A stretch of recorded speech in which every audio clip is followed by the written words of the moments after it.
Before you hear my story, let me ask you one question. Have you ever wondered why some people remain calm while everything around them falls apart? For nearly 2,000 years, people searching for inner peace, mental strength, self-discipline, emotional resilience, and a meaningful life have turned to the wisdom of Marcus Aurelius. But the lessons you are about to hear were never born in comfort. They were born through fear, loss, responsibility, and the silent battles of an ordinary human mind.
Especially when they are placed upon the shoulders of a child.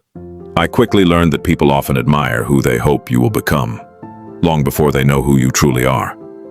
That frightened me, not because I doubted my future, but because I feared losing myself.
Yet lose control of his own temper.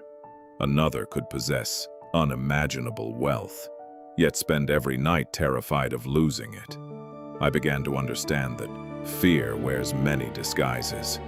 Sometimes it looks like pride, sometimes it sounds like anger, sometimes it hides behind endless ambition. The more carefully I watched people, the more clearly I saw myself. I realized I was not searching for wisdom because I was different. I was searching because I carried the very same fears. I feared disappointing those who believed in me. I feared making the wrong decision. I feared becoming the kind of leader who ruled others, but never learned to govern himself. Those fears followed me quietly. They sat beside me during lessons. They walked beside me through the streets of Rome. They waited for me in the silence before sleep. For a time, I believed I had to eliminate fear. But I was chasing the wrong goal. Fear is part of being human. The real question is, who will guide your next decision, fear or wisdom? That realization became the beginning of my discipline. Every morning, before the city awakened, before servants entered my room, before duty demanded my attention, I trained my own mind. Not with weapons, not with power, but with honest conversation. I reminded myself that today I would meet difficult people. Some would be selfish, some dishonest, some impatient, some ruled by jealousy. I did not repeat these thoughts because I expected the worst from humanity. I repeated them because I wanted to prepare the best within myself. When you expect perfection from the world, every disappointment becomes a wound. But when you accept that human beings are imperfect, compassion becomes easier than anger. Years passed. The lessons grew deeper. The responsibilities grew heavier. Then destiny quietly stepped into my life. The empire was changing. So was my future. I could feel it before anyone spoke the words aloud. A path I had never chosen was slowly choosing me. I did not dream of wearing a crown. I dreamed of living a life guided by reason. But life does not always ask what we want. Sometimes it asks what we are willing to become. And soon, Rome would place a burden upon my shoulders that no philosophy alone could carry. The boy, searching for peace, was about to discover how difficult it is to keep that peace. When the weight of an empire rests in your hands, when destiny finally called my name, it did not sound like victory. It sounded like responsibility.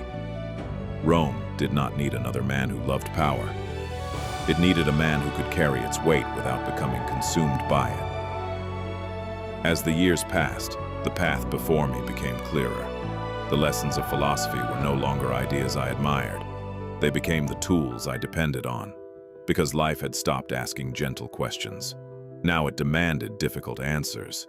Every decision carried consequences. Every choice affected lives I would never meet. I slowly understood something that few people ever realize. Leadership is not the privilege of being followed. It is the burden of being accountable. People often imagine that becoming powerful makes life easier. They are mistaken. Power does not silence fear, it amplifies it. The higher you stand, the farther you can fall. That truth humbled me every single day, whenever pride whispered that I was becoming important. I looked toward the night sky. The stars reminded me how small every emperor truly is. Whenever anxiety tried to convince me that I controlled the future, I watched the seasons change. Winter never asked permission before it arrived. Neither did sorrow, neither did loss, and neither did death. The world obeyed its own rhythm, not mine. That realization did not make me hopeless, it made me free. Because I finally understood where my responsibility ended and where life itself began. I could not command tomorrow, but I could choose the character I carried into it. That became my daily practice, not perfection, practice. Some mornings I succeeded, other mornings I failed. There were days when anger reached me before wisdom did. Days when grief felt heavier than reason. Days when exhaustion stole my patience. I was never a perfect man. I was a man who returned to the same discipline again and again. That is why I wrote, not to teach the world, but to remind myself. The pages people now call meditations were never written for applause. They were conversations with my own soul, private reminders, spoken by a man trying not to lose himself while carrying unimaginable responsibility. If those words have survived for centuries, perhaps it is because they were never about an emperor. They were about being human. Maybe that is why you found this story today. Perhaps you too are carrying something invisible, a fear you never speak aloud, a grief you hide behind a smile, a future that feels uncertain. If so, know this. You do not become stronger because life becomes easier. You become stronger because each day you choose your response, instead of letting your circumstances choose it for you. That lesson carried me through triumph. It carried me through failure, and it carried me through days when even hope felt distant. History remembers the battles I fought across the empire, but the battle that mattered most was fought in silence, within my own mind. If I leave you with one lesson before we meet again, let it be this. Guard your character more carefully than your reputation. Protect your mind more fiercely than your possessions.